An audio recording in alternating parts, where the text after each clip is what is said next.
For someone who's applying to business school right now, what would your advice for them be?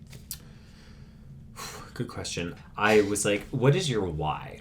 Like, why are you going to business school? There is someone who's like, I work in a nonprofit right now, and I have never, engaged with this world of capitalism beyond people that are my donors, and I want to understand that better. And there's people like, hey, I've worked in private equity or investment banking for 3 years, and I'm like, I need a 2-year vacation. And then there's people that are like, oh, like I've worked in education and I want to, or healthcare, and I want to, maybe be on more the business side of it. And so there's like really different vectors for like what that actually looks like. Mm.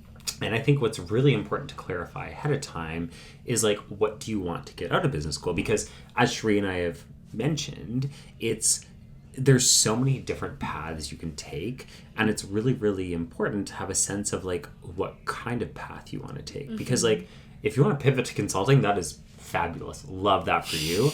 But it is so important to know that coming in, because that's that's something you want to do, and it's something you can optimize for in the recruiting process. Yeah. I feel like knowing that coming in will help you make the most of your 2 years here. Mm-hmm.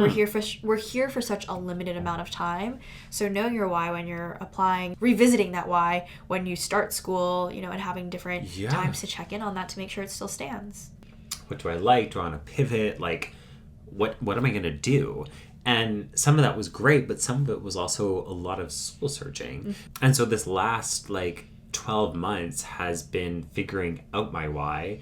And so this next 9 months is acting on the why. Oh, I love that.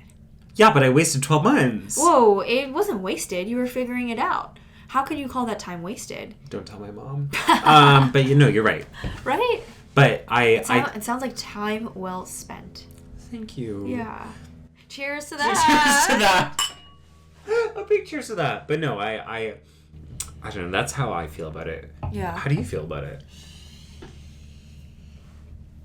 I feel similarly. I don't know if I had that exact framework, so I'm probably going to have to adopt that as well.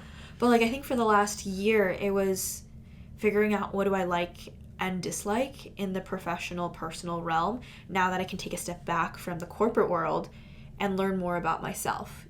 Go to all these random brown bag lunches, join clubs, talk to a bunch of people, and figure out where do I find meaning. And now, time to execute, right?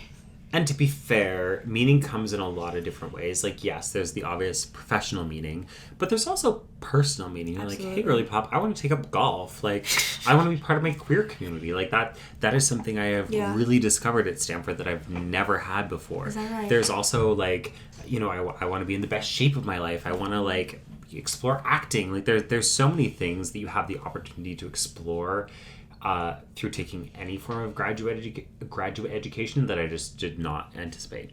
And I think it's really important that if we're figuring out that we like these aspects that we're incorporating during these 2 years, figuring out how to make room and time for it for when we graduate the GSB. Totally. Such that, for example, health or community doesn't become, a fifth priority when we leave, and our careers become more important, and the thing that we're working on professionally is more important. But for me, I would be filled with regret if I was just I deprioritized my health in the way that I'm doing it now.